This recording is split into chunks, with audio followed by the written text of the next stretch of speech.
All right.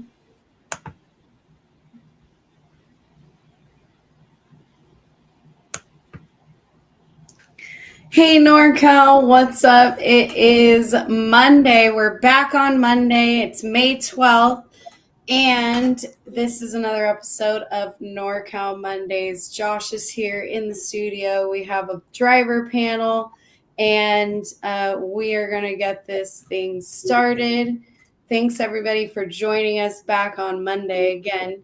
Our West Coast Wednesday sort of was throwing everybody off, but it was still a good show with KPX the last time that we were here. All right. So tonight like I said, we're gonna have a panel of drivers, and we're gonna be discussing some of the summer events happening in the region. Finishing out May, I know KPX has a pre-race at Blue Max, just meaning that this is the race before KPX is coming. So test and tune, all that. I believe that's on May 24th.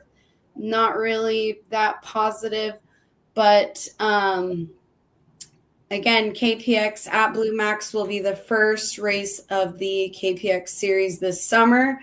CCKRA Summer Heat Classic is going to be June 1st in Santa Maria. So we are going to be having a 3-race series in addition to our championship series. So this is going to be a whole nother set of points, whole nother set of champions for the summer. We'll be in Santa Maria all summer because it's going to be hot everywhere else. There is a Santa Maria Club race this weekend. So again, if you want to test out anything, this weekend is open for a club race in Santa Maria. Going into summertime, KPX round 1 will be June 6th through 8th at Blue Max. So that's going to be the first round of KPX. There's going to be 3 rounds. First one will be at Blue Max. That's in Davis. Then we will be going to Utah for Challenge of the Americas, June 13th through 15th. Registration is open. You can go to challengekarting.com. The big news about Challenge of the Americas that's coming out of there is Andy is adding a class. So Briggs 206, we're going to be having a shootout. $1,000 to win, ages 15 and up. So I believe that's senior. And fuel is available on the on-site pumps at Utah. I can't remember what the name of the place is because they just changed the name. Andy, if you're in the comments, remind me about the name. Seneca? No, the name of Utah, the new name of Utah. Oh. But another note for Challenge of the Americas, you must pre-order your Shinko tires and fuel because Andy is only ordering what we need for the last round. This is the last round of, there it is, Burke Brothers campus. So Andy's only ordering what we need for the last round. He's hoping to not have any extras or any leftovers. So again, if you're trying to get extra fuel, if you're trying to get extra practice tires, anything like that, pre-order them so that way you can be included in the count. Again, registration is open, challengekarting.com. We will see you in Utah. Going into still going into the summer, we will have again back-to-back same weekend. CCKRA will have our Summer Heat Classic round 2 in Santa Maria, and the only other race that you can be at besides that one is the Rock Sonoma Triple Crown 1 round 3. So both of us are sort of doing our 3 rounds series, and they'll both be on the same weekend. So Rock Sonoma Triple Crown 1 round 3, or CCKRA Summer Heat Classic round 2 in Santa Maria. Hopefully you're at either one of those. Still going into the summer, we'll have the NCK Summer Challenge at Thunder Hill. Will be July 11th and 12th. That's the same weekend as KPX in Reno as well. So lots of stuff happening in the summer. Lots of stuff happening, whether you're a 2-cycle, 4-cycle, or a road racer, anything like that. So plenty of races during the summer. We'll see you hopefully in Santa Maria or Challenge of the Americas or at KPX. But let's get started. Josh is here with me, and we have a guest panel tonight. We have Michael Avansino, the 2025 Challenge of the Americas Shifter Champion.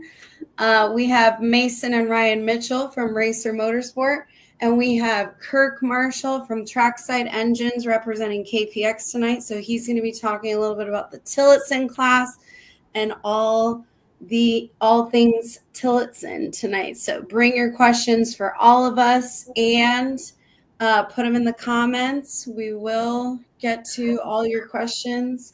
And Josh, did you want to add anything to the intro? No, I'm ready for Michael. Let's get it. All right. So we're going to bring up Michael first because we're excited.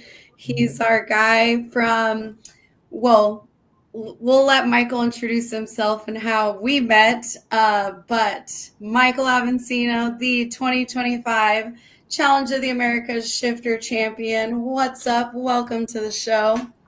Hey guys, thanks for having me. Yeah, I'm Michael. So basically, I've been go-karting now for 18 years now, which is wild to me. And I met you guys, I think, about 14 years ago, probably 14, 15 years ago, I think, because Josh was wrenching for Mitchoff, I believe is who it was at the time. And then, yeah, over the time, just built up a relationship and just always being at the track around each other. Yeah, and you were the Sonoma Junior Driver of the Year, I think, is when we first started hearing your name and stuff like that. So probably about that time, yeah. Yeah. All right. So you talked a little bit about Rock Sonoma. Where else have you raced? Anything like that? And how did we transition to Challenge of the Americas? So talking just the past few years, basically. Yeah. So Challenge has always been something that I've enjoyed doing. Like when I was younger, it was something, if we could make it, we would try to do just because we like the series and we like Andy and what he represents. And now I'm able to be in a position to where I can go to the series and I like going to the series. So it's always been something that's at the top of my list for my calendar every year. All right. Go ahead. No, I was going to say, I was going to start with Sonoma, and how is it to have a facility like Sonoma growing up, like to be able to cut your teeth at, for instance, instead of, I mean, obviously we have the surrounding NorCal tracks that we grow up in, the cookie cutter stuffs like Dixon Davis, Prairie City and whatnot. But how it, like Sonoma was I remember when it was first came to the market, it was a great facility. Yeah, so it's one of the top facilities for sure in the country. The track itself, I don't really know shifter or tag where you can really find much better racing lap after lap after lap. Every time you go tag or shifter, there's a good race. And growing up there's always great competition. There's good people at the track, and there's all types of different corners and stuff, and you got all types of experienced people. I mean, growing up at my time, that was when shifter karting, if everybody in NorCal was like the top dogs at the time in shifter. So I mean, like a lot of those guys were like the idols of me as a kid growing up and stuff like that. And now they're like team owners, and I race for one of them now, right? So it's kind of weird how it goes full circle. And so like tag, growing up in that, it was always 20, 30 karts, right? So I mean, regardless of where you qualify your speed, you're always racing somebody, so you're always learning and growing as a driver. And how's the transition been to, say, shifter racing? Is it some of the same, or is it more of just your raw pace is kind of where you are in the field? It's completely different. I mean, obviously raw pace is always going to be important, but shifter, you can be 0.3 off, whatever. You can be off the pace, but you can still manage to hold position. It's a lot harder to pass than shifter, for sure, 100%, because you got the gearbox, and then if you want to play games, you can play games. But most of us don't do that stuff. But if it comes down to it, you can do it. So it makes it a little more challenging, especially once they know you're there. Then they're going to be thinking about it, and they're going to start doing what they need to do to stay in front. But tag-wise, yeah, it's a little more flowy. It's more fast. It's fast in the corner itself, and a little more precise. Where a shifter is just so much aggression in comparison between the two. The physicality was one of my biggest challenges adapting to it when I transitioned from the single speed to that, for sure.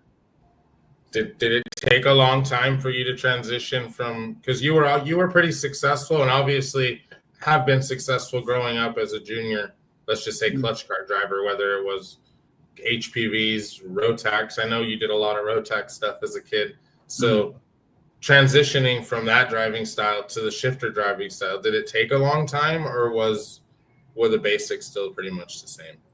No, it's completely different. So I was lucky in that I had a good driver coach at the time who shifter was his passion, right? Diego, VRP Racing, you guys know him. So that's his passion. So he was trying to get me into that for a long time.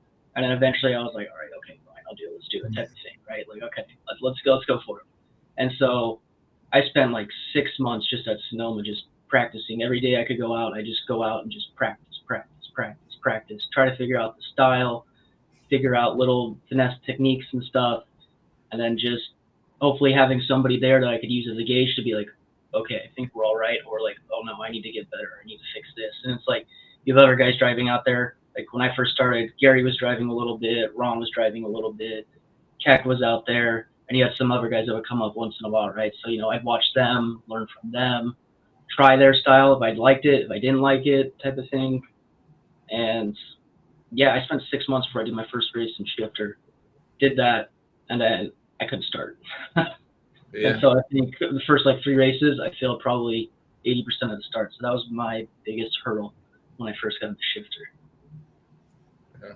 Well, I mean, obviously you've hit the ground running pretty hard though since then, right? I mean, you're arguably one of the best American shifter pilots that we have in the country, right? And your results prove that. So, I mean, to touch on that a little bit, I mean, you raced with some of those the factory guys, the guys that are sponsored that do this essentially for a living, right? Mm-hmm. And you raced them in Vegas last year. Touch on that a little bit and what it's like being able to race with those guys on that level.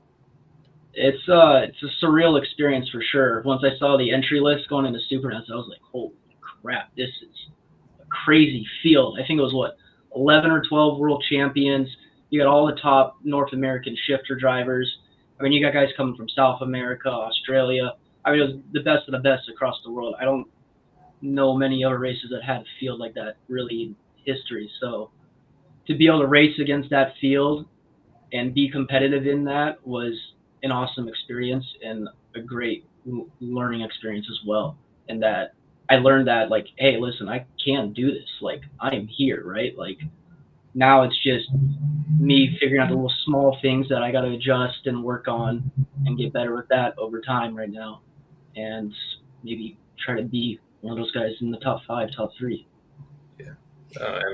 I know EKN did a poll and you're like top 5. I'm pretty sure you're top. I can't remember the exact number. Pretty sure you're top 5 shifter in the country right now. So if you have any questions, they say 5th, but if you have any questions for Michael, put them in the chat right now because he's going to be with us. He's going to be here and answering questions.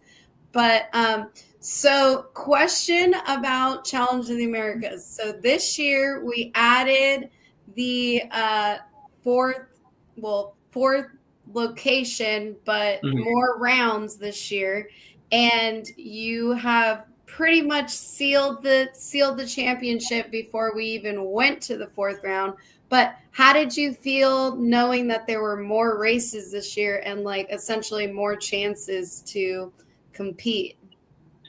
I like it. I like racing regardless of how many or how little. I think it's good to have because then, Challenge is it's top 3 national series in the country, right? So, I mean, you're going to have good drivers around and stuff like that.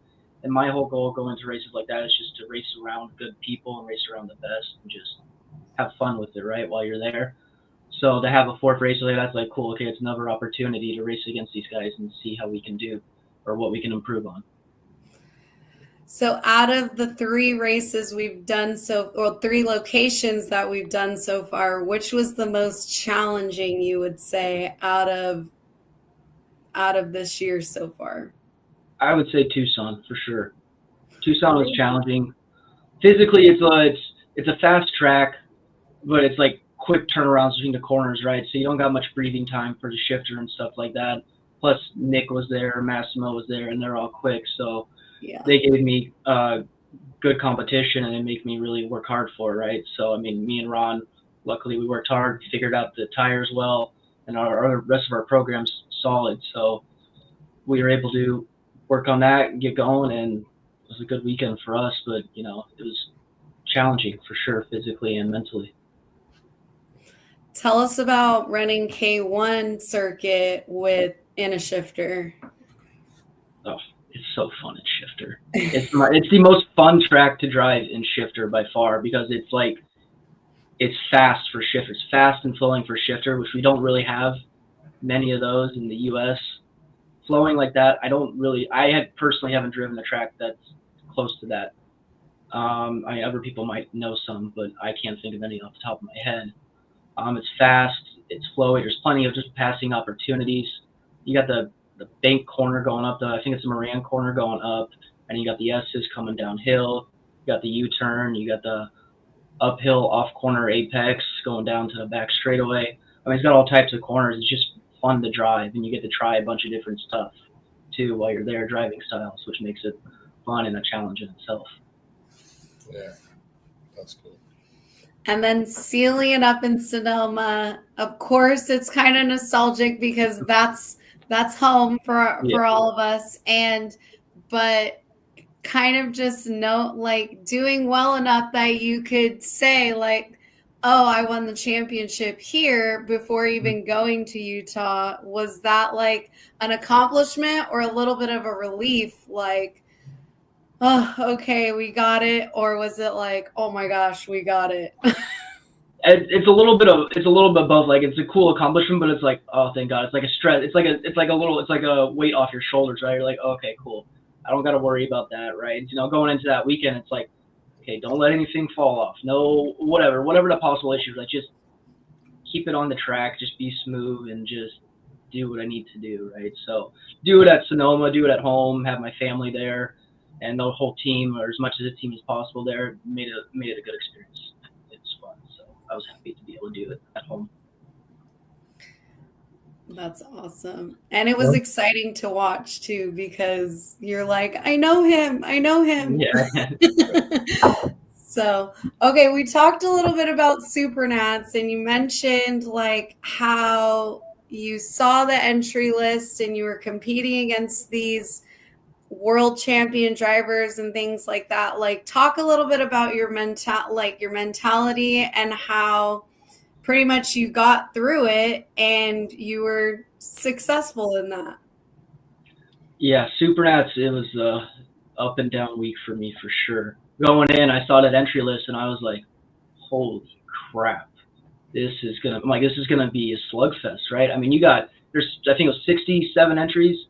I'm like, you look at 35 of those names and you're like, they could all win. I mean, if stuff goes their way, they can win. And you're like, I could be one of those guys, right? Type of thing.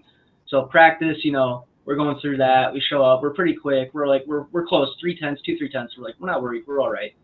Come to qualifying, just poor track position on my part. Didn't execute the one lap I needed to, and I'm 37th out of whatever it is, right? And I was just, after that qualifying, I was like, I really need to get my crap together right now. I was like, we need to figure it out, basically.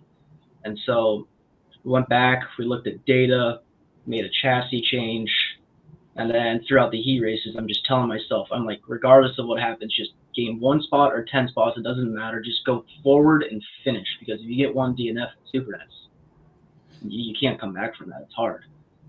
So, every heat I went forward. We got closer and closer on pace.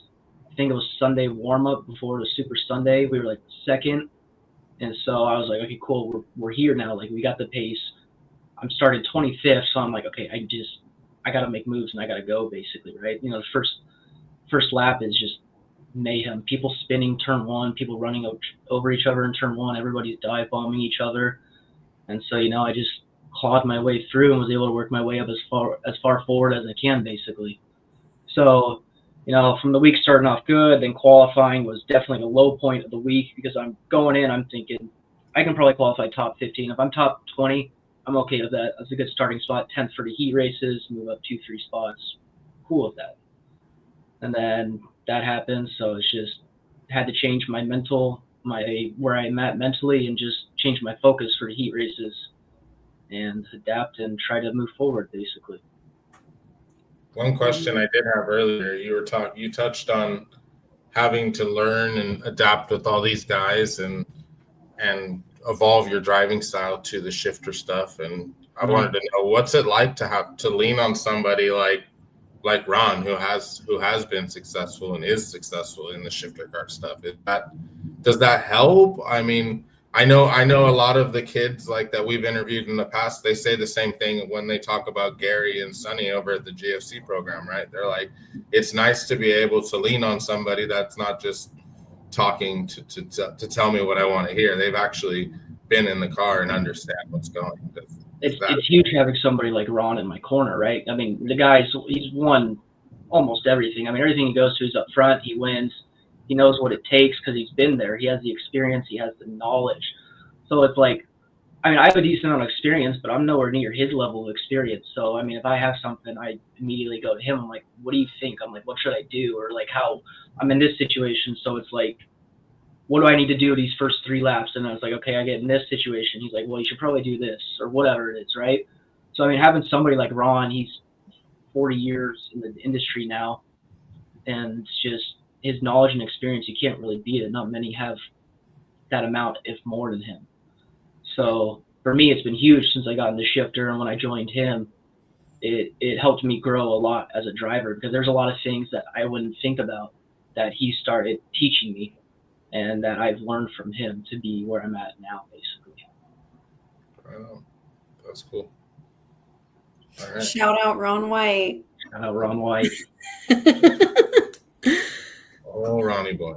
So, all right. Put your questions in the comments for Michael, but we are going to start wrapping up Michael's segment right now.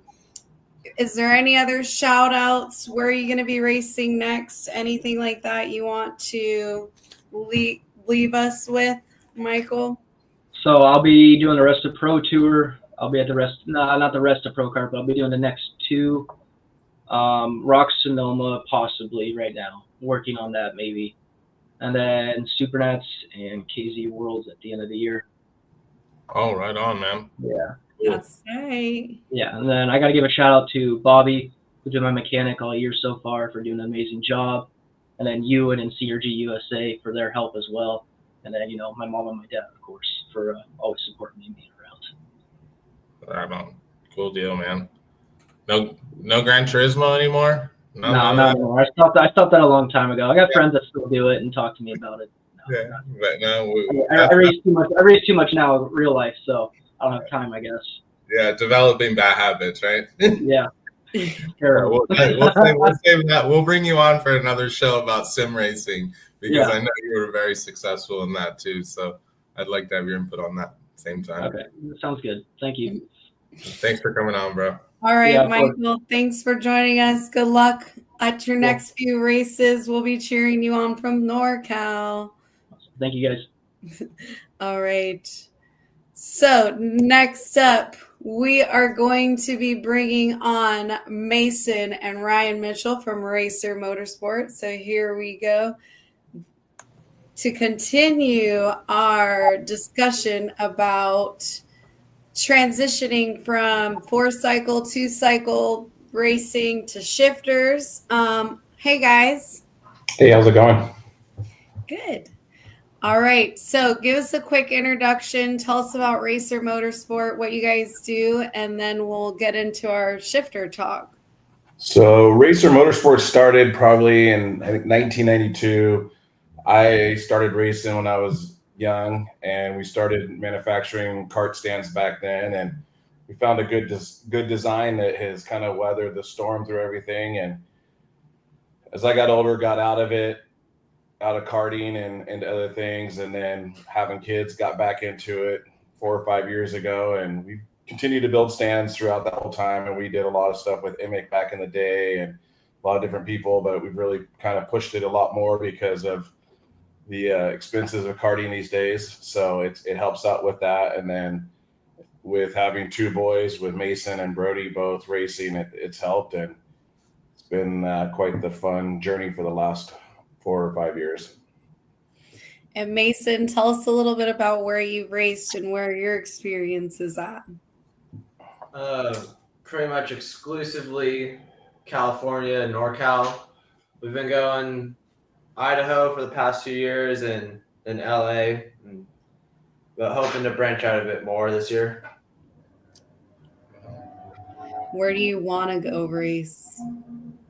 I mean, anywhere I can, anywhere that I can go race. There's so many tracks right now across the U.S. that are very, very good. Stars, Florida Winter Tour. I mean, he's got his eyes set on CKNA Grands. Oh, yeah, baby. All right. If you could choose one on the bucket list, that one would probably be your go-to, Mason, you say? I mean, Supernats is probably always the one, but I mean, right behind it would be CKNA. Right on. I mean, that can kind of lead us into the next segment, right? Being that you have been successful on the Briggs platform, and you've gone to a race like Spud Cup and were successful there and understand the racing aspects, and you won Gold Rush against pretty competitive classes where, so you get the racing. What's it been like? So now have you done a shifter race? I don't know for sure. Besides Button Willow, you did one before that, right? Yeah, I did the second round of Pro Kart at Las Vegas for Spring Mountain. Okay. So, how was the racing, the involvement? Like, did it change, or was it the same idea? Or I mean, it's a lot more reserved, a lot more thinking within the class, like how you have to set up moves, how you have to pass, and it's a lot more it's a lot more respectful and like pretty tight, I would say, honestly, for the 125 Yamaha being a new class. It's a pretty tight group, I would say. I mean, you always have 5 people fighting for the win almost all the time. Yeah. So, I mean, pretty much you have someone to fight with throughout the whole race, I would say. You're never really just driving by yourself. Okay. He also could relate to what Michael said earlier about his first starts. So with his first race at Spring Mountain, well, you guys were there last weekend. He's got to get the starts down. He's got a pretty decent pace, but getting the starts down. So he's definitely learning to pass sooner than anything, because when you chum the starts, you got a lot of people to pass back. But I think that there's a stark contrast when you go from the K senior class and the chaos to the shifter class, which I just think that all shifter classes have just a higher level of respect. Mm-hmm. A lot faster. You're not there. I don't think it's as crazy. So you get that level of respect. Oh, for sure. I agree with that. Well, and they all have to be thinking, like, I don't know if Michael mentioned it while we were live, but he's thinking about how he's got to hit the braking zone, how he's got to make the shift and stuff like that. So you're not really thinking about somebody else versus like being in a 2-cycle or in a 4-cycle where you're like, oh, this guy's right next to me, I can focus on him type thing. Yeah, I mean, you're definitely a lot more. You have to multitask a lot more. But I mean, it's just more thought process on. Okay, I can't just send it in right here and hope it sticks. You more of okay, just really plan out, set up your corners to make sure that when you do pass, it'll be clean and smooth, and you don't lose time. Has that been the hardest aspect to change in your driving? Was learning how to pass, or was there something else that's harder for you between the shifter and the getting used to the front brake is definitely the biggest thing. I think that and starts really. The front brake is so like you think you press the brake hard and then you realize, oh, I could go another 50 feet or 20 feet and just grab gears and just brake as hard as you can and you'll stick and turn. So it's definitely been the biggest thing probably, which I mean, that's one of the hardest things I think going from single speed to shifters probably with the front brake.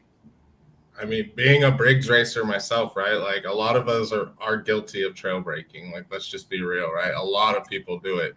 So when you go to the shifter, I think a lot of people that don't understand that when you trail brake with front brakes, it literally just rips the steering wheel out of your hand. Yeah, I mean, this is much fun. I'll be honest, I kind of forgot it because I drove your shifter kart at Bunawillow, as you guys know, right? So I was going down the straightaway into turn one, and I went to just kind of breathe on the brakes to kind of roll the thing down to the apex, and it just about ripped it up out of my hands, and I was like, "Oh God, I forgot front brakes." Yeah, and because you have a lot to do with the brake bias, you know, the more front brake you put into it, it kind of makes the front end a little more aggressive versus when you're like on the single speed stuff where you can lock the rear up, but your front wheels are still rolling, so you don't jam up the front end on it. So yeah, but I got, you know, you drove it, and we could talk about, you know, a couple other people drove it, and Mason was like, well, the brakes are, I'm like, dude, you need to drive in deeper. He's like, the brakes. And then you guys all got it, and they're like, these brakes are great. So you guys all helped Mason come Sunday. So it was good. Yeah, we got out of it. Like, we were just like, dude, these brakes are the real deal, man. Like, it stopped. So, I mean, you can touch on this a little bit, Ryan, is how has it been? How has that FZ package been for you guys to get into shifter car racing?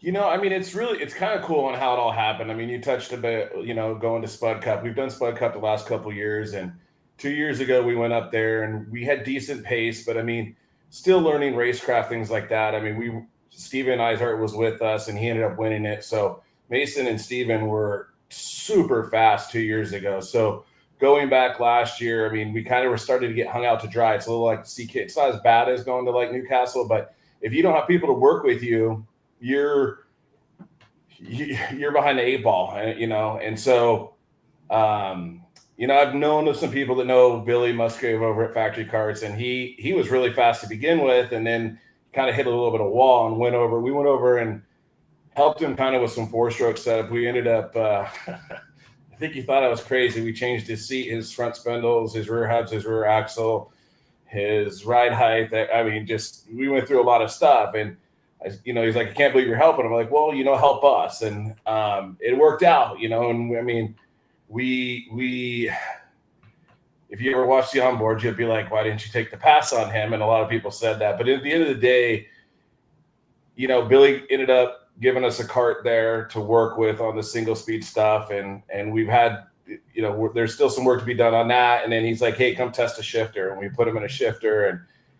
And, you know, a lot of times you think of the KZ or the Honda stuff, and there's a lot of maintenance, but the program that Factory Karts putting together and the partnership they have with Yamaha, with the FZs, it's a great program. There's a lease program. The details are about 99% done on what the lease programs are going to be, and working on setting up dealer networks, but it's super low maintenance. You go run the heck out of these things.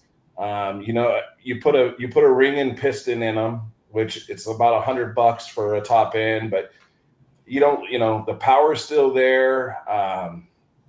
You know, it's really a solid package, and you could go to any they're all late model Yamaha motors. So you could go to any Yamaha dealership. If you're in Redding, California, and you blow up a motor, you could go get a piston from the Yamaha dealership versus, some of the KZ stuff. Yeah, they're fast, they're great, but you got to have the right partner there. So the package, on the FC 125 has been great. We originally tested in the 80, and then they have the 65 as well for the cadets. And the cool thing is with like SCUSA, they're pushing to try to get that back up and going. Back in the day, the S2 and stuff with the Hondas, it was huge at Supernats, huge.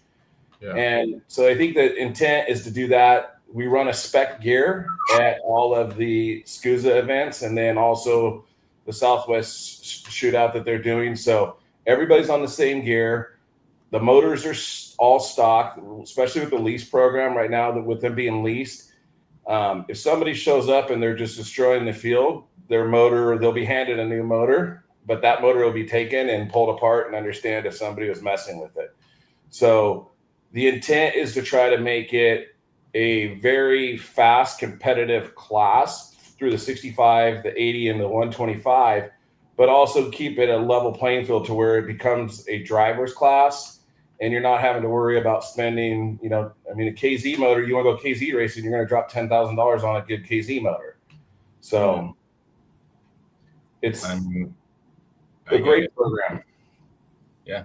No, it's cool. It's cool to see some guys that we know and a lot of people cutting their teeth and getting the involvement, right? Because eventually, hopefully, the idea is that you're going to get to a point where you hopefully are going to be good enough, right? Like the guys that are winning in this are really good drivers, and they should be the ones that line up and hopefully get rides with these factory KZ programs, right?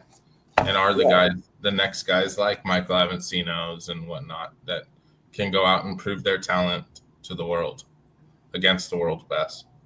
Yeah, it's a great package, and it's been fun to do it. We've getting back into this. We've worked with a lot of different people, different teams, things like that. A couple kind of more consistently. Obviously, with Dylan being a part of working with us, he's been great on the driving side and setup side. But Billy, working with Factory Kart, the one thing I could say with him is that guy Billy truly cares about the industry, and he breathes this industry and what they're doing. We were at the new Factory Kart factory in Arizona, just an amazing facility. And I've seen a lot of different shops over since the 90s and come and go, and they got a really cool deal going. And it's not, the intent is to lease motors and sell a lot of chassis. Their chassis are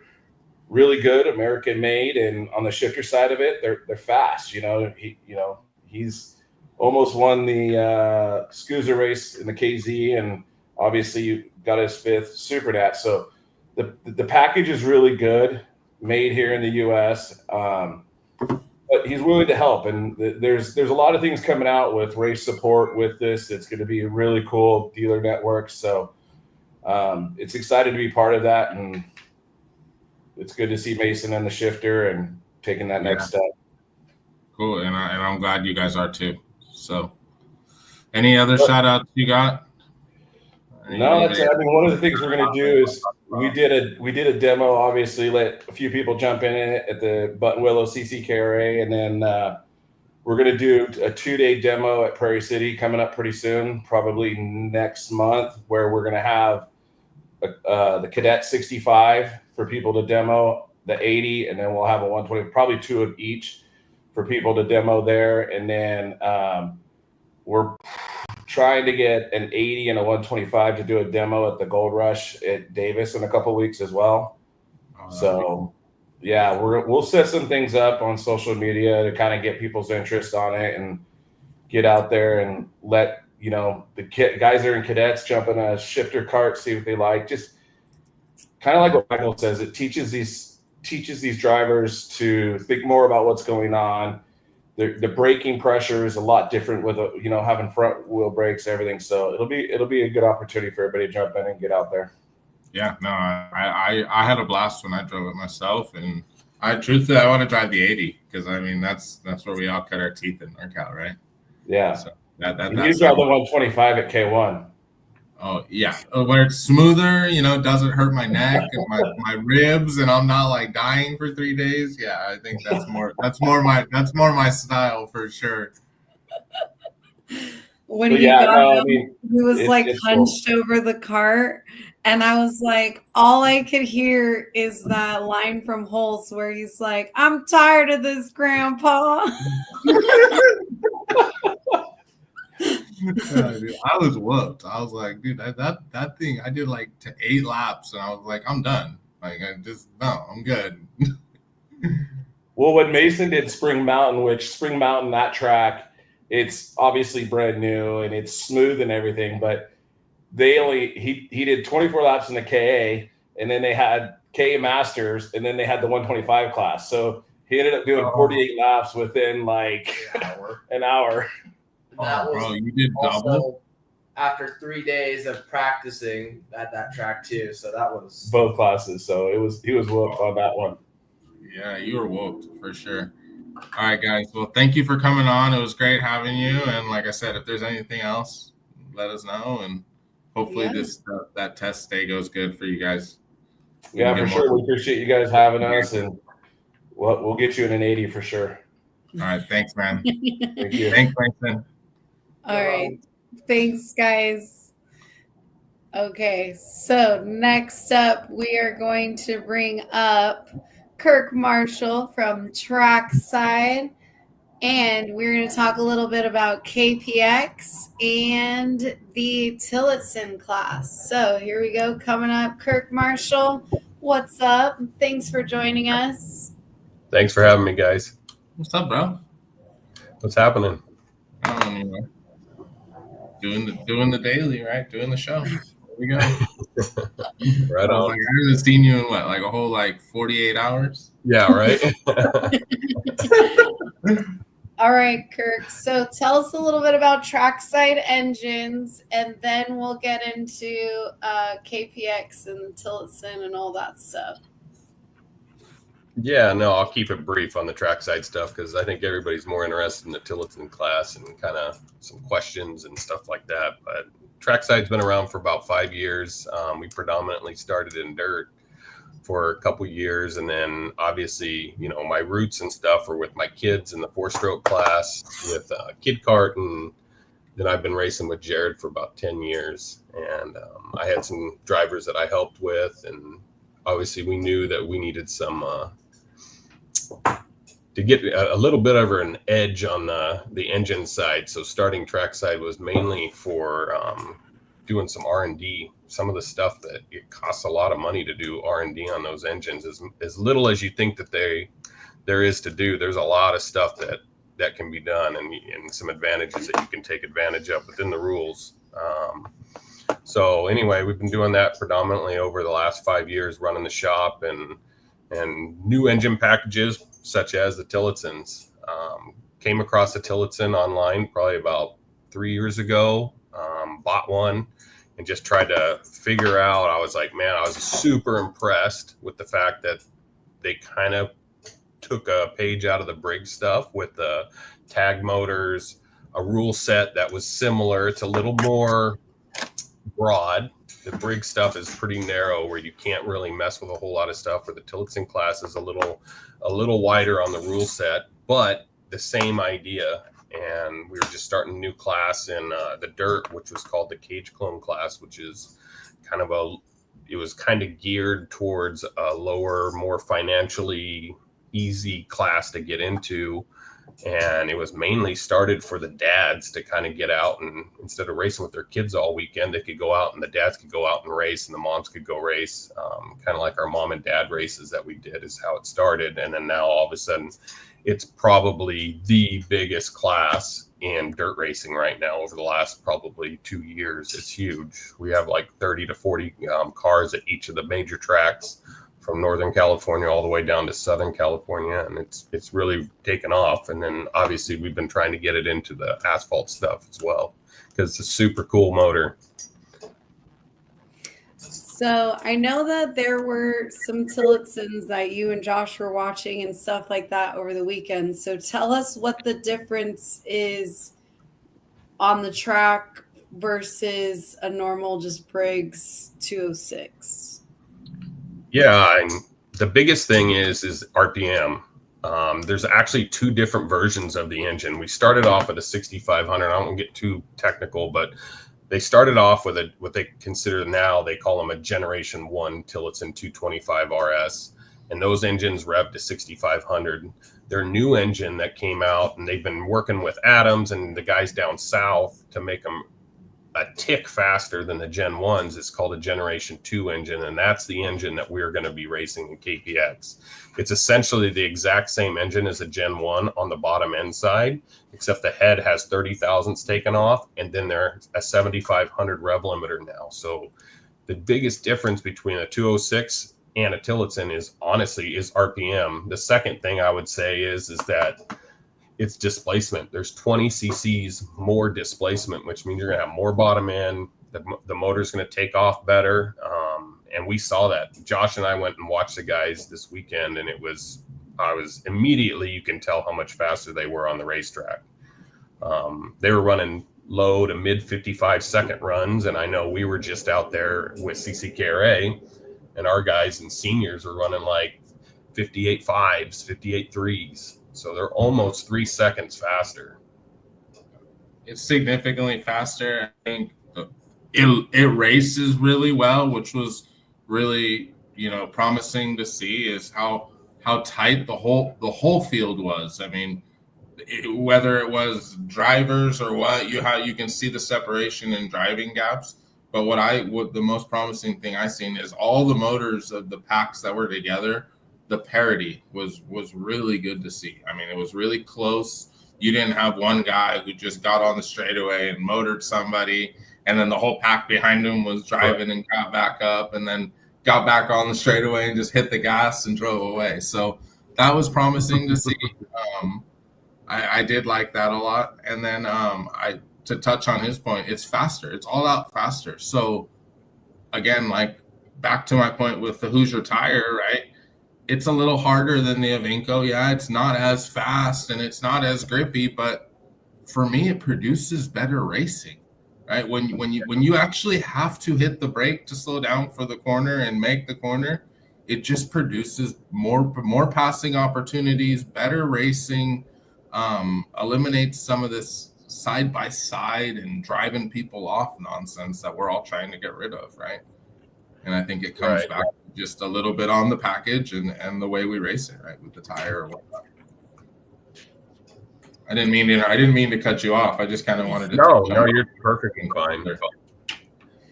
No, right. You're perfectly fine. So let's touch on how Tillotson and KPX sort of met and decided to run together and stuff. I don't know if it was so much that as it was just offering a different package. It wasn't my deal. It was more, we had the availability of the engine.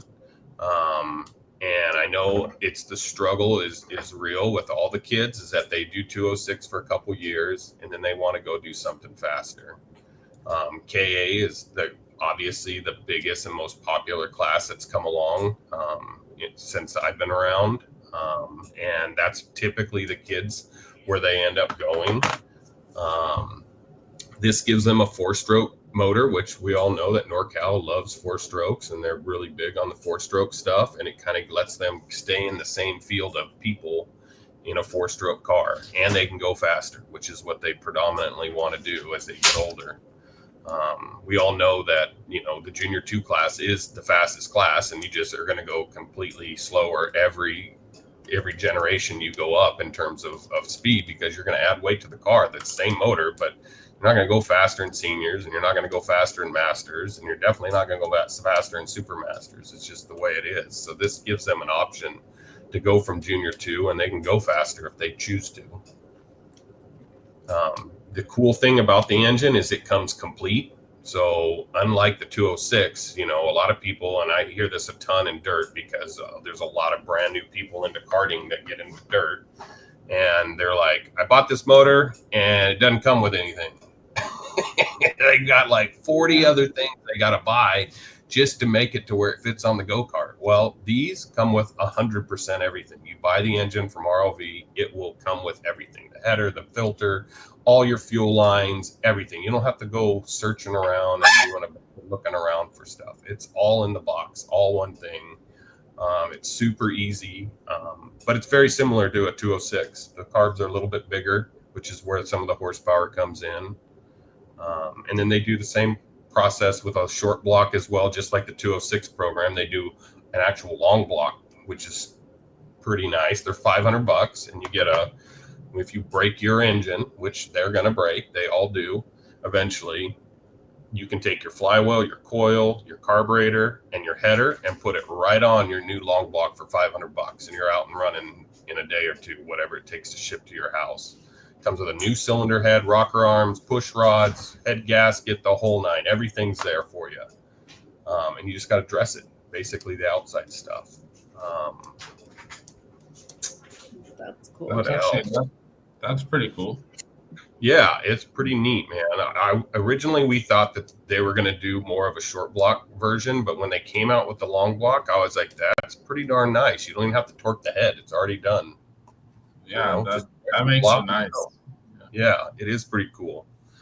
The other thing is that you need to be if guys are going to buy the engines, you got to use heavier weight oil. You can use all the Briggs 4T stuff and everything, but you've got to stay on the 15 weight or higher viscosity oil. They do have an issue with some camshaft stuff on the lighter weight oils. If you stay on the heavier side of weight, you do not want to be running zero weight stuff and things like that. You can do it for an infinitely short amount of time, but you will be buying a new one.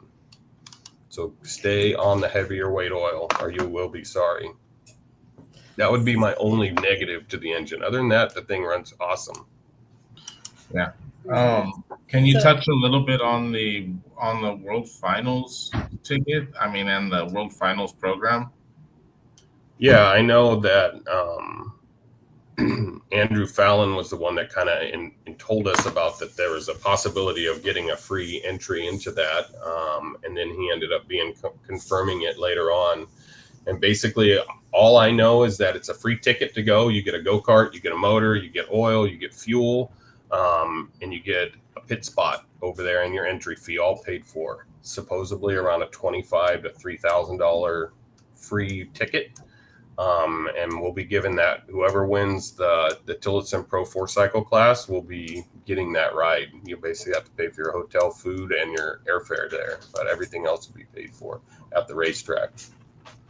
And that is competing against everybody in the world, right? I mean, just so that our listeners, I know what it is. I mean, but I don't think everybody else. All the guys from where they.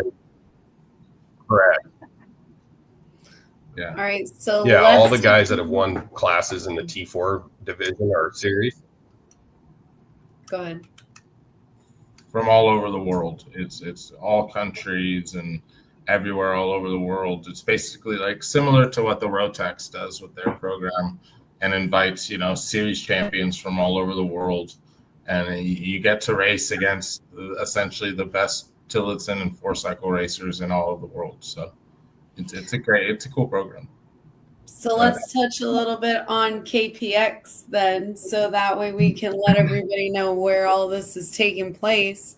KPX is going to be returning to NorCal this summer, doubleheader weekends. So it's all doubleheader races, Friday practice and Saturday, Sunday race days. We'll be going to Davis in June, Reno in July, and Prairie City will be the finale in August.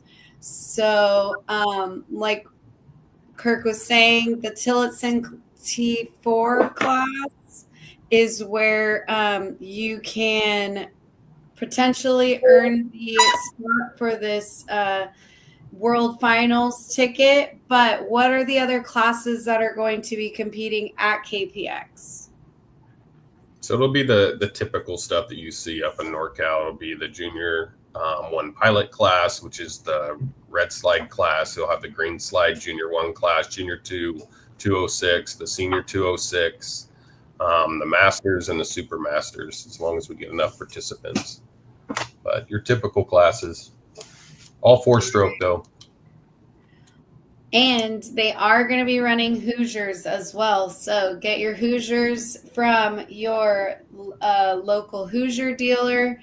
They're going to be running Hoosiers at KPX. We also run them at CCKRA. So getting Hoosiers getting a lot of exposure in NorCal this year.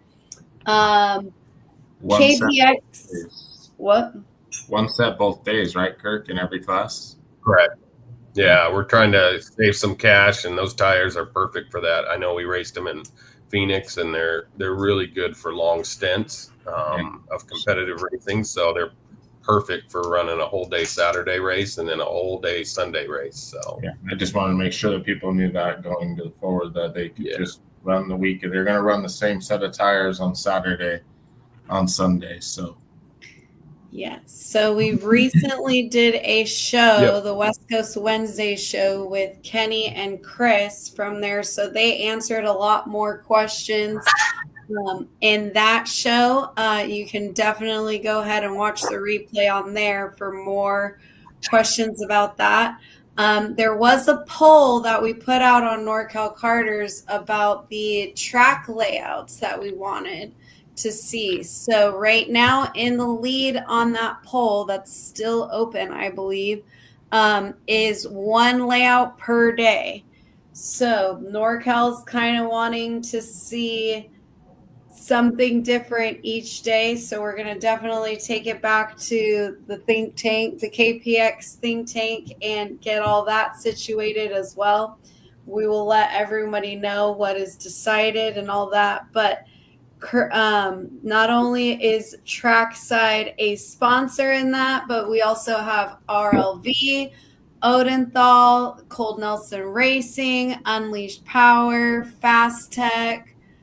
I'm missing somebody else, I think. Sorry if I'm missing you. But again, we just did a show, West Coast Wednesday, with Kenny and Chris from KPX, so you can watch the replay on that. Kirk is here to answer any questions that he can, so you can put it in the comments. But Kirk, where are you going to be racing next, or where's your team going to be racing next, and any shout outs you want to do as we close out the show?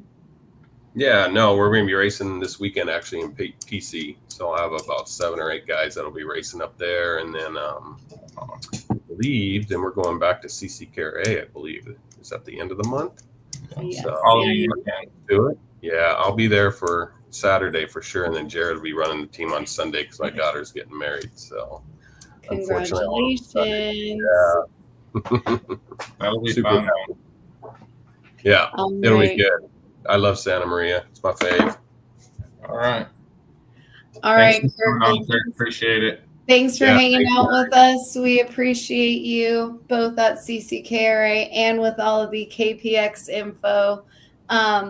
Again, put any questions or anything in the comments, and we will still go through after the show and go through them. All right, Kirk, thanks for joining us tonight. We'll see you. Thank you, guys. Appreciate it. Yep. All right. Yep. Later, man. Have a good night. See you guys. Yep. All right. So next up, we're going to be finishing with our shout outs, questions, comments, all the things. Closing reminders. I do want to remind everybody that NCK Road Racing will be hosting the IKF Grand Nationals at Las Vegas Motor Speedway, Road Race Grand Nationals. So it's the IKF Road Racing Grand Nationals that is different than the other IKF Grand Nationals that everybody's used to. The website, I believe registration is still open, so you can go to nckroadracing.com. and register for that. There is a cash prize in the KT100 class, I believe. Again, all that info will be on nckroadracing.com. Another reminder, we will be having the second annual Colby Dubato Memorial Race, raising awareness for mental health in karting on August 10th at Santa Maria. So there is so far a $5,000 prize in senior 100cc that has been confirmed. We are fundraising for our 206 senior cash prize. Last year, we were able to give out cash prizes in each of the classes, so we're hoping that this year we'll be able to do it again. All the info on that will be at cckra.com. Another reminder, please like and subscribe to NorCal Karters, both on Facebook, YouTube, Instagram, all the things, because we are almost on 2,000 followers, subscribers on each platform. And the more people that we can get, the more ears that will hear about karting in NorCal and things in general. So that way we can get more people to our races. Because like we always say, if we all bring one person into karting, we will double by next year. Thanks everybody for joining us tonight. Josh, did you want to close with anything or? No, just want to say thank you for everybody that stuck with us and listened and keep showing up. And I'll see you guys hopefully in Santa Maria or CCKRA the following weekend. All my challenge folks, again, reminder on the fuel. Don't forget, if you guys are going to teams, racers, there will be no extra fuel ordered for Challenge of the Americas in Utah. So make sure you guys get your orders in, get your pre-entries in, and I'm looking forward to it. So again, I don't got anything else. All right. Thanks, NorCal. Go Warriors. We will see you in Santa Maria or in Utah. Peace.